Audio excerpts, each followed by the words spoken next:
Welcome, and thank you for tuning in to the Sunday services at Center for Spiritual Living, Denver. We are a loving and prospering community in the heart of Denver and online. We now conduct hybrid services at the historic Grant Avenue Community Center and Sacred Place, located at 216 South Grant Street, Denver, Colorado.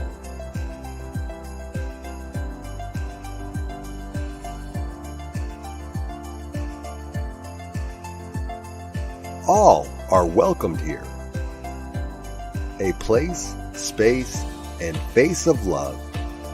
We are a spiritual community practicing universal principles that enrich our lives. We are grateful that you have blessed us with your presence. While online, we'd love to know you're watching with us. Feel free to leave a comment and let everyone appreciate you. With everything going on, life can feel overwhelming. CSL Denver wants you to know we are here for you. Please know that our practitioners are available for personal prayer work. Our licensed spiritual practitioners' names and phone numbers are available on our website at csldenver.org. Or if you have a prayer request, feel free to email it to info@csldenver.org. For your convenience, you'll find clickable links in the description of this broadcast. Rev El Zia, along with all our guest speakers, practitioners, service coordinators, and musical inspirations, want you to know how truly grateful we are that you are with us today. Thank you for your continued support and participation in our services, workshops, and events, as well as providing financial contributions to our center. If you're interested in upcoming events and information, we send out weekly newsletters. Sign up by visiting www.csldenver.org. We deliver services in a hybrid format where we meet in person at 216 South Grant Street. We will also continue to live stream all services on Facebook and YouTube every Sunday. Find us on our respective channels as well as on New Thought Media Network. Again, thank you for your precious attention. Now prepare for engaging enlightenment.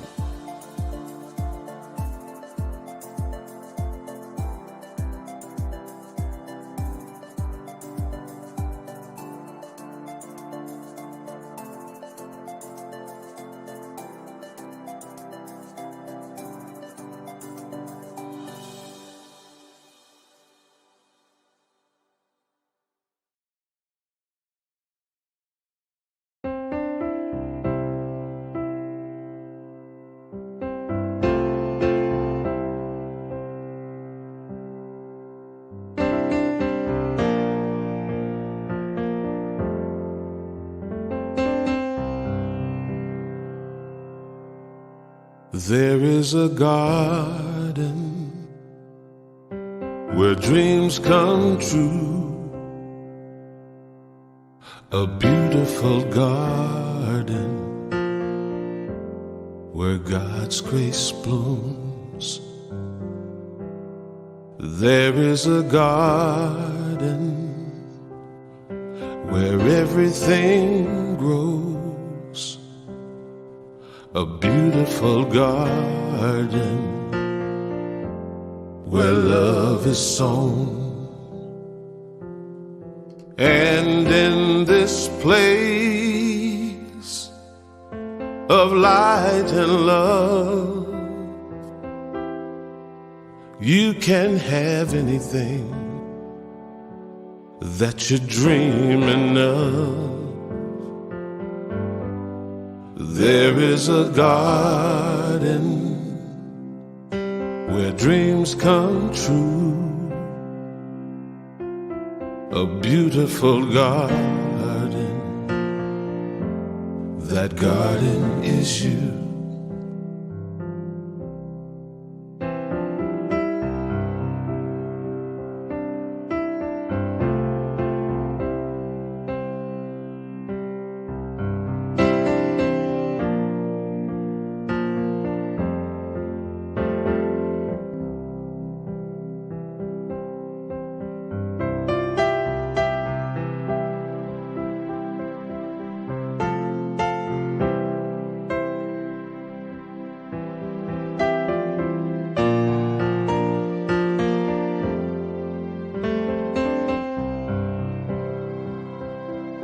And in this place of light and love, you can have anything that you're dreaming of.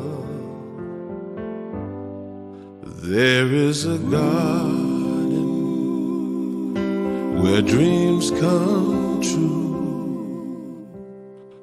A beautiful garden, that garden is you.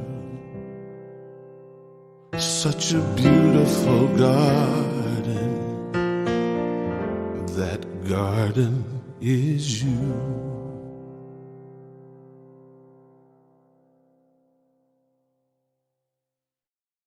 Good morning, everybody. I'm Giselle. I'm a practitioner here.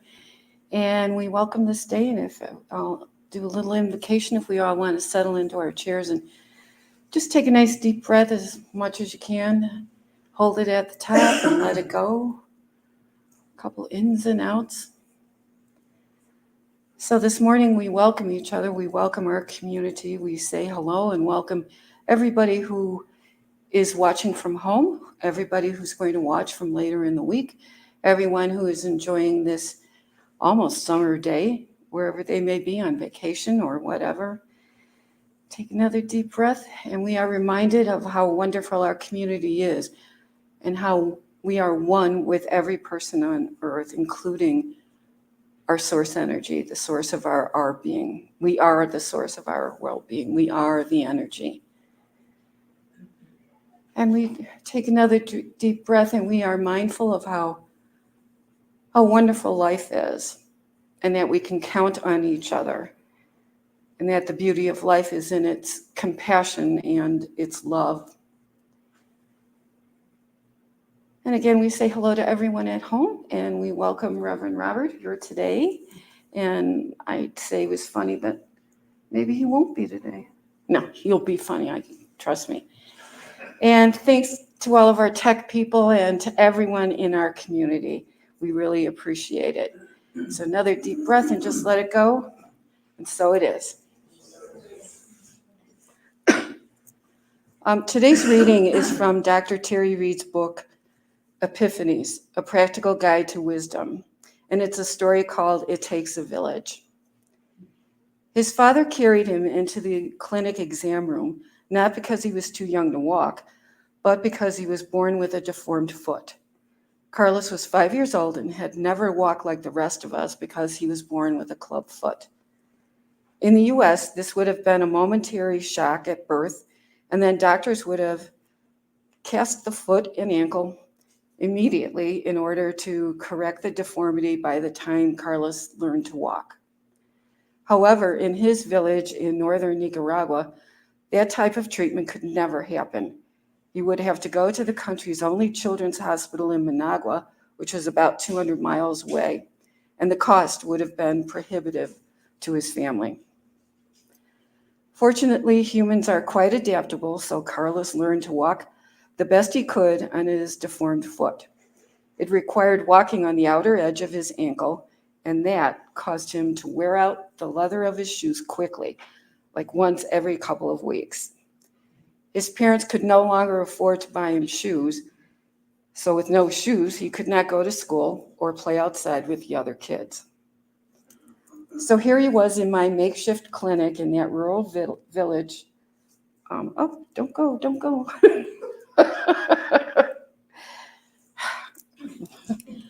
So here he was in my makeshift clinic in his rural village, and it's not connecting to the internet again. Stop that. He wanted some help from American doctors who had come to town on a medical mission. After a thorough exam, I was pleased to see that he was an otherwise very healthy 5-year-old. His dad told me all about how Carlos wanted to play soccer with the other kids and how he enjoyed watching the local teams. Carlos also really wanted to go back to school, like his friends. I knew I had to do something to help, but what could I do? That evening, some friends and I went on a scavenger hunt to look for something that would fit the bill. On our quest, we quickly learned that there was no shoe store in this village. This was going to be a bit more of a challenge than we thought, but we were undeterred. And as we continued on our walk, we happened upon a workshop where men made heavy-duty work boots. I was fascinated by the amount of work it took to make sturdy leather boots. The shop was set up in stations, and each station required a specific expertise. These craftsmen were artists, really, and it occurred to me that they could certainly design a special shoe for a special foot. All I needed to do was to convince these busy men to take on the challenge. I showed them a photo of Carlos and a close-up of his foot and asked if they could create a boat for him that would not wear out so quickly. Next thing I knew, all work stopped in the shop, and the 5 craftsmen gathered around a drafting table, drawing and discussing how this might be accomplished. I asked if they thought it was possible, and they all answered with a resounding "of course." The next day, they measured Carlos's foot carefully, and they went to work. Now, I assumed the shoes would be expensive, so I shared Carlos's story with the rest of our medical team. Everyone wanted to be a part of the process and gave willingly. Within another 24 hours, these craftsmen completed the boots, and they fit perfectly. Carlos and the boot makers were over the moon. I thanked the owner for being willing to do something so different to help this little boy. The owner assured me that this small workshop would continue to make boots for Carlos as his feet grew, and there would never be a charge. These craftsmen were willing to share their special talents to help a little village boy have a more normal life, a shining example of how it takes a village. So on Friday, I actually talked with the author, and I asked her about the flame within that made them keep going when they had no shoe shop in town, and how they connected with source energy to get this done. And Dr. Reed said, she said, they held a group prayer and meditation meeting after meeting Carlos, and something inside of her said, take a walk. It was night and no shops were open and there was no shoe store, period. Then they walked down the road they took to the clinic, the same street they walked down every single day on the way to work. Suddenly they saw lights in a building. Terry said it was a miracle. It was the boot making factory. I trusted my connection to source energy, and now Carlos is back in school and playing soccer with his pals. And Ernest Holmes observes, compassion is the most gentle of all human virtues, for it is the outpouring of the divine givingness through all. And now let's have some music from Gary Lynn Floyd.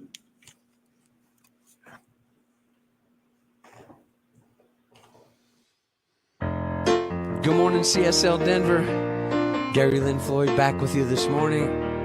Since the theme today is igniting the flame within, I thought I would do this song that I wrote a while back. It's called Inner Joy, and we can all sing it together. Here's the affirmation. The affirmation is, I set ablaze the fire of inner joy. All right? It goes like this. I set ablaze the fire of inner joy. That's it. I set ablaze the fire of inner joy. Sing that with me. I set ablaze the fire of inner joy. I set ablaze the fire of inner joy. The second part goes like this. Set my inner joy ablaze, blazing like a fire. Set my inner joy ablaze. Sing that again with me. Set my inner joy ablaze, blazing like a fire. Set my inner joy ablaze. All right, let's go back to the top. Here we go. I set ablaze the fire of inner joy. Sing that again. I set ablaze the fire of inner joy. Let's sing it a couple more times. I set ablaze the fire of inner joy. Yeah, doesn't that feel good? I set ablaze the fire of inner joy. Set my inner joy ablaze. Here we go. Set my inner joy ablaze, blazing like a fire. Set my inner joy ablaze. Sing that again. Set my inner joy ablaze, blazing like a fire. Set my inner joy ablaze. Let's go back to the top one more time. I set ablaze the fire of inner joy. I set ablaze the fire of inner joy. I set ablaze the fire of inner joy. Here we go. I set ablaze the fire of inner joy. All right. You sound great this morning. Thank you.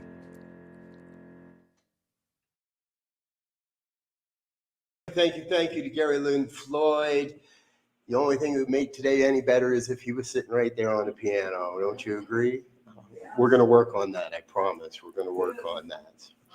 Thank you for having me back, Center for Spiritual Living Denver. It's always great to be with you. I love this community. I love the smiles. I love the love. I love the recognition that we give each other when we get together on Sunday mornings. And for everyone watching out online, I think I'm on that camera at the moment. Everyone watching out online, thank you for being with us as well. Hit the like, share, and subscribe buttons. Let your friends and family know what we're doing. Join us here on our hybrid service every Sunday. Igniting the flame within. Long ago, a dear friend of mine and a teacher shared a quote from a stage, and I don't really remember where it was, but I do remember that it became very instrumental to my life. And it's very simple. The quality of your life is directly proportional to the quality of your questions.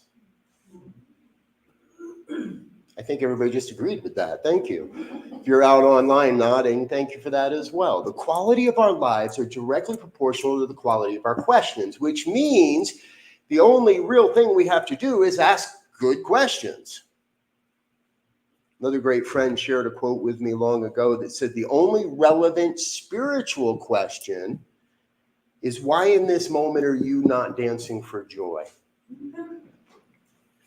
And we get that reaction from that quote quite often as well, because when I hear that quote, I think, well, sometimes life isn't joyful. Sometimes I'm having a tough time finding the joy. And is that really a spiritual question, or is that a human question? Is that a divine question?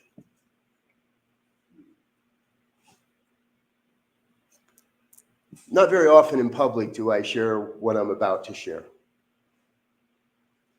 because this idea of powerful questions is, I feel, so adequately reflected in this. A whole bunch of years ago now, I packed up my family and we left Colorado. And we had a 26-foot truck with a car towing behind it, and another car behind that with 2 dogs, 2 kids, a cat, and a whole tank of fish. I didn't know fish could get seasick, but I'm pretty sure they did on that drive.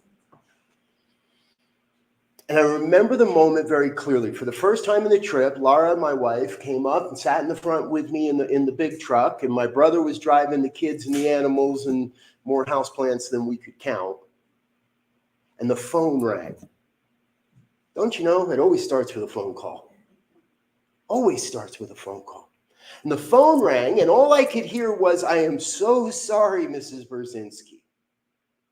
And at that moment, my mind kind of shut off. And I heard Laura talking to this person, and okay, well, what do we do now? Can you help us? What about? She hung up, looks at me and says, "Well," I said, "Yeah, that's my question. Well, what's going on?" She was very clear. She said, "That was the real estate agent. The house that we were about to move into is no longer available. The homeowners decided to sell rather than to rent to us." Now, this had nothing to do with us. It was a total decision that was just made based on someone else's desires for life. Laura looked at me and she said, "What do we do?" It's a pretty powerful question. I said, "Well, I'm driving, so you start praying. And when we get down to Portland in a few hours, I'll open up my computer and we'll take a look and we'll jump onto that website we've been using to try to find a rental."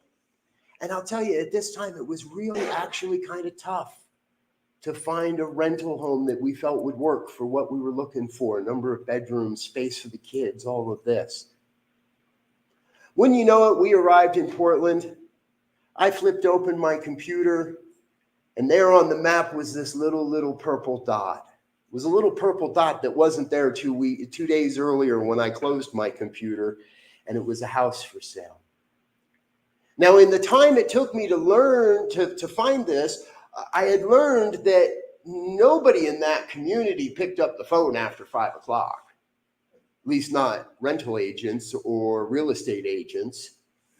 And it was about 5:15 as I'm looking at this little purple dot on my computer and said, "What the heck?" And I picked up the phone and I called. There's always a phone call. The miracle was someone picked up. Because the gentleman that picked up was not a real estate agent. He was a friend doing a friend a favor. Within a half an hour, we had an application in. We had everything we needed faxed up to him. The only thing left to do was take a look at the house. Next morning, we got up early. I sent Laura and the kids ahead. My brother and I drove that slow 26-foot truck with the car towing behind it all the way up to where we were supposed to be. Now, we didn't have room to pull the truck down into the neighborhood where we were about to live, so we parked it up on a road and walked down. And as we walked down, I could see a whole group of people that were waiting to unload that truck and my wife. And I said, "What do you think?" And she said, "It'll work." I said, "Okay, where are you off to?" She says, "I'm on the way to the bank to get the money." And in a couple hours, we unloaded that truck. Miracle upon miracle upon miracle was igniting a flame within me because everything was falling into place. Even in the midst of what seemed like adversity, miracles occurred. Until they didn't. It's about 6 or 8 months later that I was sitting in contemplation about the future. And I was asking myself questions because I knew there were powerful questions being asked around the community. And it was at that moment that another phone call came in. You know by now, it always starts with a phone call. Yes. Only this time it was somebody I knew. It was somebody that held a much higher position in an organization that I belonged to at the time.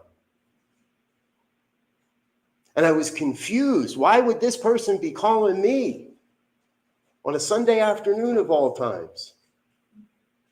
And that's when I heard it. "Robert, I'm so sorry. The board's going to ask for your resignation this afternoon." What? I will say I might have asked some questions at that exact moment that Well, let's just say they weren't the most in the best questions or the most powerful questions to ask at that time.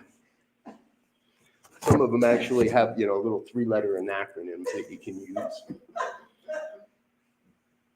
And I had about 3 hours between the phone call and the meeting that I now knew was going to change the course of my life and the course of my family's life. I went through every scenario possible. How could I save this? How could I fix this? I'm trained. I understand all this stuff. I know how this works. I can fix this. So just give me a chance. So I walked away from that meeting that late that afternoon and that evening. It felt like there was no chance. The answer was no. God had slapped me upside the head and said, nope, not going to happen. Not here. And it took a while for us as a family to make a decision about what would come next. And truthfully, in that moment, in those moments following, I realized I am absolutely free. I am free to do anything I want to do. We are free to go anywhere we want to go. Because no matter what happens, I lived in a deep sense of confidence and assurance that the divine had not brought us to this place to deny us, to leave us hanging out, abandoned on the side of the road. We had been brought to this place for our own greatest experience, our own greatest good, our own great learning. Over time, few months, one night for dinner, the kids came down to dinner and they said, Mom, Dad, we need to have a talk. Now, anybody here that's ever been in a long-term relationship, you know what it means when your partner says, we need to have a talk. And here were our kids saying, Mom, Dad, we need to have a talk. Okay. We want to go back to Colorado. We don't want to go anywhere else. We want to go back to Colorado. We know people there. We have friends there. Let's just go back to Colorado. Okay. Now, this was during the period where the rent prices in Colorado went up about 75,000% overnight, it seems. By the time we came back to Colorado, the whole situation had changed. Everything was different. There were things that were the same, people and community, and Aurora was still where it is, Arvada is still where it is, but everything else seemed to have changed. But what didn't change was our experience of this philosophy, our experience of this faith. But we did have a brand new opportunity to create a way of living. Now, this is all in 2017. For those that maybe know the story, New Thought Media Network, the current organization that I sometimes lead, wasn't formed until 2020. So what happened in between? Well, I did something that I tell people not to do. I stuck my head in the sand. And I tried to pretend that this stuff didn't really work. And I took jobs and I took gigs and we made money and things went, but nobody was happy. The kids were just getting by. I was slowly sinking into a depression that I hadn't yet realized. Got so bad, I even went back into telephone sales. I don't think I called any of you, so you're safe. But then it happened. Another phone call. Late in the afternoon, as I'm wallowing in my own pity, my first teacher calls, my mentor. The man who really taught me this philosophy, the man who really explained and demonstrated what it meant to be a spiritual leader in this world, to live a spiritual life in this world, then he called. And he asked a deep question. How you doing? Oh, you really want to know how I'm doing? You don't want to know how I'm doing. But I shared with him. And I poured it out to him. What he said to me was pretty, well, if you let it, it hurts. He said, Robert, sounds like you've let the ego back in charge. No one in this movement wants to hear that their ego is in charge. No one in this movement even wants to recognize that we have an ego. I found this quote, and this is by Michael Bernard Beckwith from his book, Life Visioning. In an evolutionary context, one purpose of the ego was to protect our individual identity, to recognize the difference between ourselves and a poisonous plant, aggressive animals, or tribes that could be dangerous to our tribe. Today, the evolutionary process requires that we transcend the ego and realize our oneness with all beings, with all life. When we do so, we stop being frightened by our individual differences, whether they be of race, sexual orientation, or form of worship. It wasn't so much the ego as it was I was just living in fear. 3 years of living in a subtle, low vibration of fear of how are we going to pay the bills? What's going to happen to my kids? What am I going to do for work? That constant barrage of that subtle fear. Now, if you would ask me on the street, how you doing? I'd be like, great, having a good time. Things are going good. Family's great. But inside I was afraid. I was afraid of what people here would think of me for coming back in less than a year from the great adventure I had been cast into. It was in that phone call, being the man that he is, he ignited that inner flame within me again. And what he told me was very simple and very serious. Robert, I want you to do a 30-day vision quest. 30 days, every day. I want you to send me a picture of the notes you take from your visioning experience every day for 30 days. And if you miss a day, we're done. Wasn't sure if he was real about that last part or not. So I dove into the practice of visioning. Now, I've kind of shifted the term of visioning just a little bit because it makes a lot of people go, what? Or, oh, you mean visualizing? No. If you're unfamiliar with the visioning process as it's known, let's think of it this way. I like to call it meditative inquiry. We bring ourselves into a meditative state. We calm everything down. We get rid of all the chatter and the noise in our brains. And then we ask some powerful questions. Questions like, what's my soul's purpose? What's the highest vision for me? What am I becoming? What do I have to let go of? What do I need to hold on to? What don't I know that I need to know?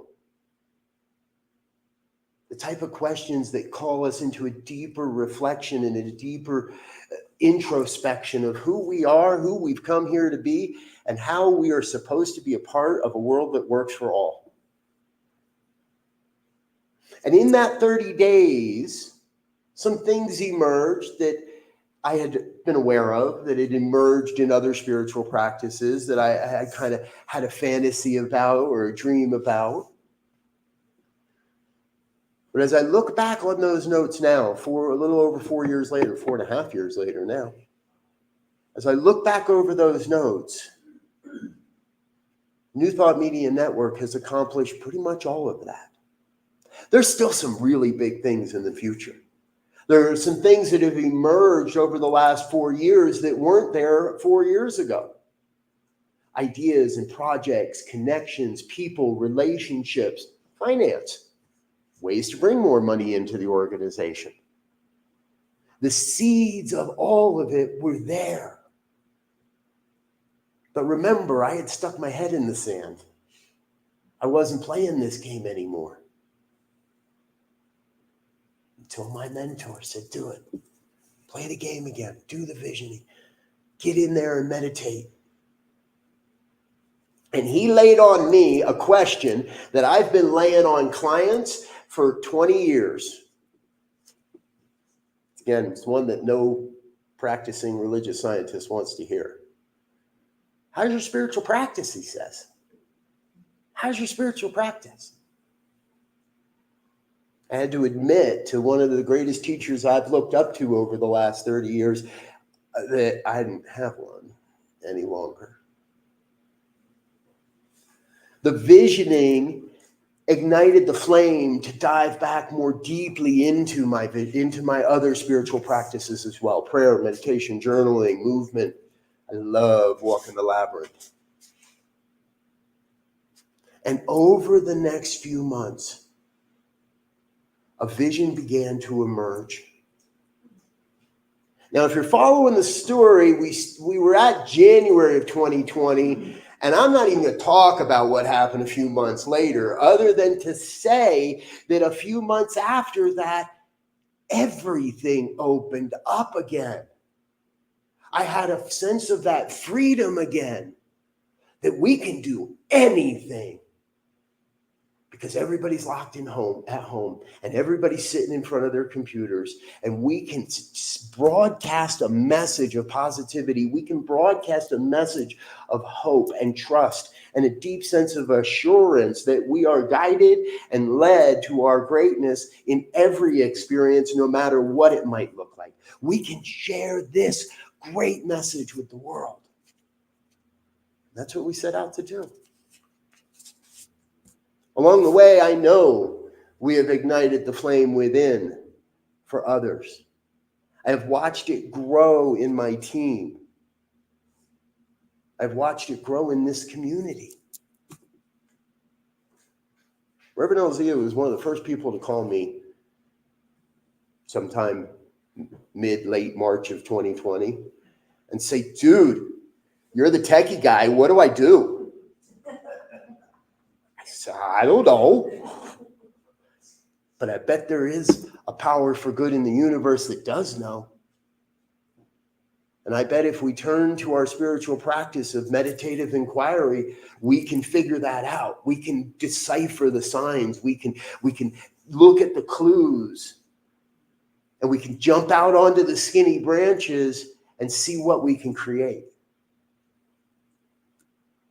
This community jumped out on the skinny branches again a couple of years later when you decided to move into this space and decided to create a hybrid service. So thank you again to everybody online watching. You make this possible too.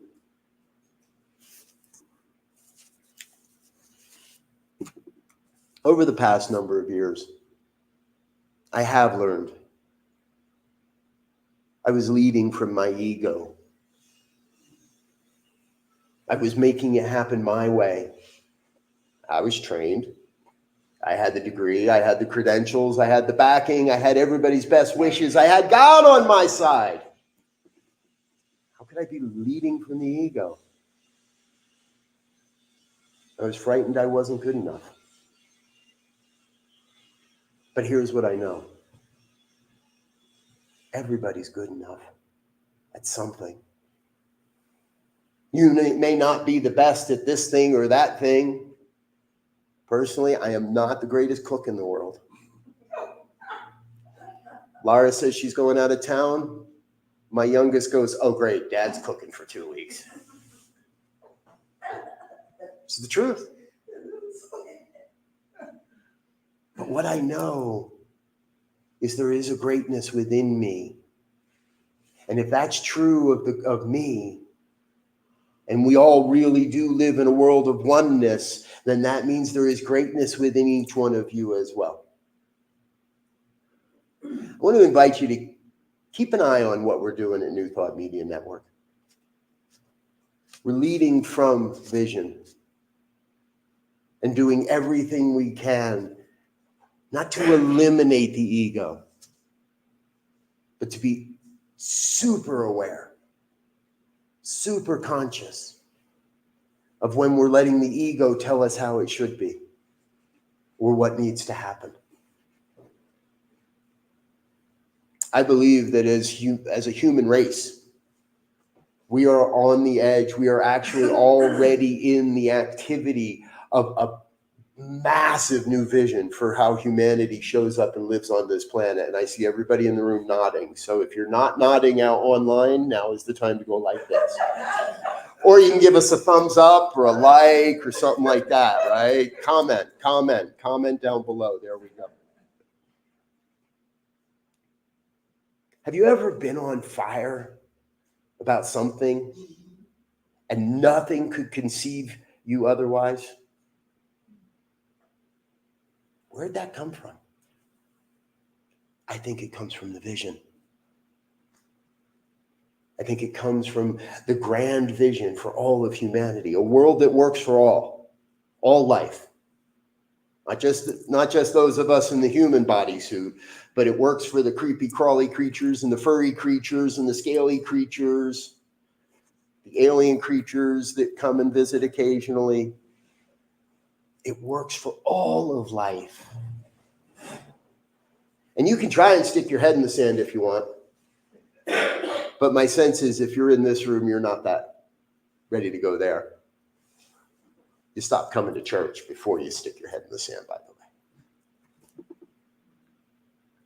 I believe each of us has within our soul, within our heart, a burning sense of greatness, a vision, a dream, a desire, or that thing that we just can't say no to. My invitation to you today is to go out this year, this summer, this afternoon. Start living that. And if you're not sure how to do that, well, that's okay. That's why we have coaches in the world. That's why we have practitioners in the room. That's why we have people that can help you get in tune with what is your spiritual practice. I'm not going to say you need to do 30 days of visioning.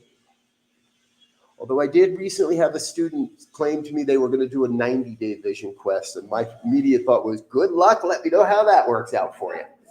That seems like a pretty big commitment. But it made me think, I could do that.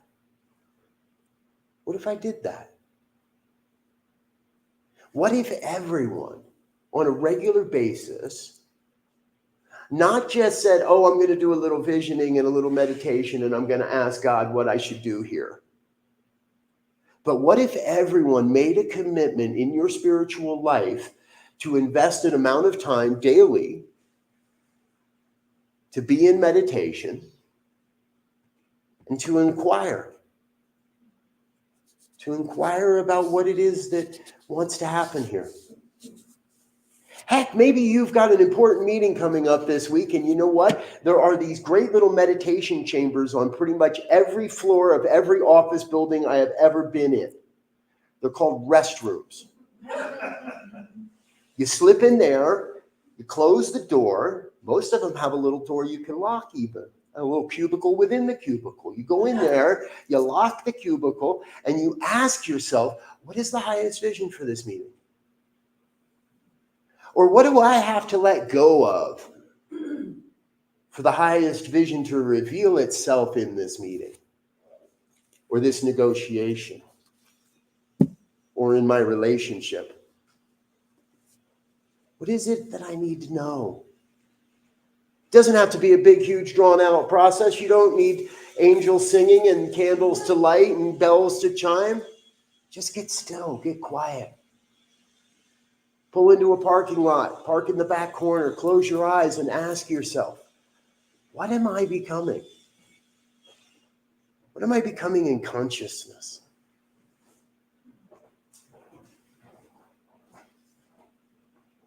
Folks, I believe we are on the precipice of a brand new definition of visionary leadership. Not the type of leadership that says, I have had a vision, follow me. Not the type of leadership that says, I'm in the charge here, you're going to do this. Not the type of leadership that wants to send rockets filled with, send a car into space or create a new rocket ship. Not the type of leadership we've been led to believe is visionary, but the type of leadership that leads from the vision, that allows the vision to lead us. And I myself am on a personal mission to bring that message to a greater and greater audience. Let's lead from the vision. Let's share that vision. What I know is the collective consciousness of this group right here has all the capabilities to tap into the grand vision for the future of this community. And if we start getting together and we start practicing some meditative inquiry, and it might not look like everybody getting into the same room. It might look like people doing things in their own time frames and in their own ways.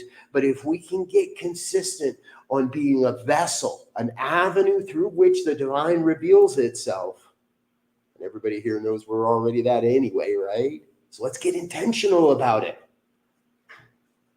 What is it that is becoming in this spiritual community? What is this community becoming to serve this great vision of a world that works for all? That's a powerful question. And I guarantee if you ask it enough, it will change your life. Guaranteed. No other way around it. If you're still with me and you're in that praying style and that praying type, I know I'm running long, so we're going to make this quick. Life is good. And I know there is one power, presence, and intelligence that is operating as all of life. My life, the lives of everyone in this room, everyone watching this broadcast, those that are watching at another time, those that are tuning in from another dimension. The oneness is revealing itself as all of life. And we each have a unique mission. We each have a unique way of viewing that mission. We each have a unique way of expressing that mission, but the mission remains the same. Creating a world that works for all of life. I claim for each one here a deep sense of saying yes to whatever that is, whatever is bubbling up within that is saying, this is mine to do. This is why I am here. And I claim for each a deep sense of knowing that there is nothing that can get in the way of the demonstration of the grand truth. We are vessels of the divine. We are conduits through which the world is made whole. We are the ones we have been waiting for, and it's time for us to stand up and let it be known. We are stewards of the vision, and that is good and very good. And so I am grateful for this time. I am grateful for this opportunity to be together, most especially grateful to witness the vision revealing itself in magnificent ways. And if any word of this has resonated with you in any way, I invite you to join me in an affirmation of truth as we cast this prayer into the law by simply saying, and so it is. Thank you, dear ones. Alice is coming up. It means I'm going this way. Thank you, Dr. Robert. It was, I was having a conversation with the divine this morning on my way in. So visioning, I think, is the answer to work on. So thank you so much. And now it's time for our offertory. We are so grateful and blessed for everyone's support of CSL Denver, whether it's in time, treasure, or talent, and especially during these times of change. Whether this is your first time joining us or you're a returning community participant, we want to thank you for your continuing financial support of the important work we are striving to provide. Right now, there are several ways you can make your financial contribution to Center for Spiritual Living. Tim's going to be passing the plate, and we also have some ways to do it across the bottom of the screen for those who are online. So anyway, however you choose to give, please do so. Now, please repeat with me our usual affirmation to hold your hands to your heart. It doesn't, with your gift or without your gift, just knowing that you hold it to your heart, and repeat with me our affirmation.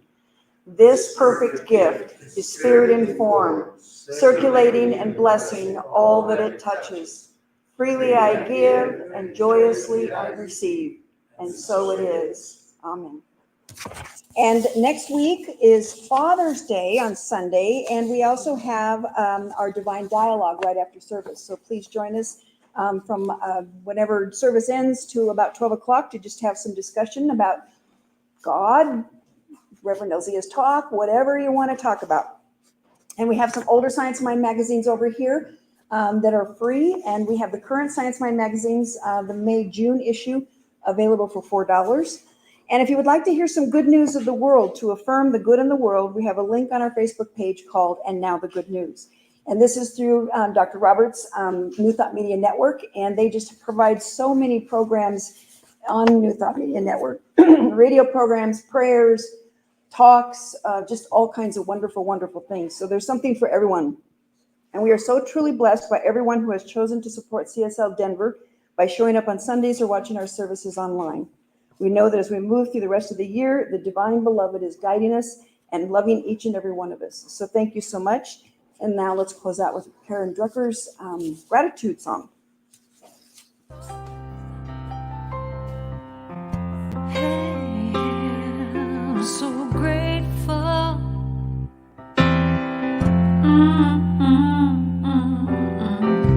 I'm so grateful.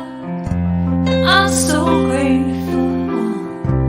I'm so grateful for all that I have. I'm so grateful. I'm so grateful. I'm so grateful for all that I have. Hey, oh yeah, grateful. I just say I am so grateful every day for all I have. Every day, I'm so grateful. I'm so grateful. I'm so grateful for all I have. Every day I say it. Grateful. How I'm grateful. Every day. Oh yeah. I am so grateful. Oh yeah. So grateful. 'Cause I accept and I receive. I am so grateful. Oh yes, I am. I am. I am. So grateful, hey, grateful. I just count my blessings. Grateful. I just count my blessings.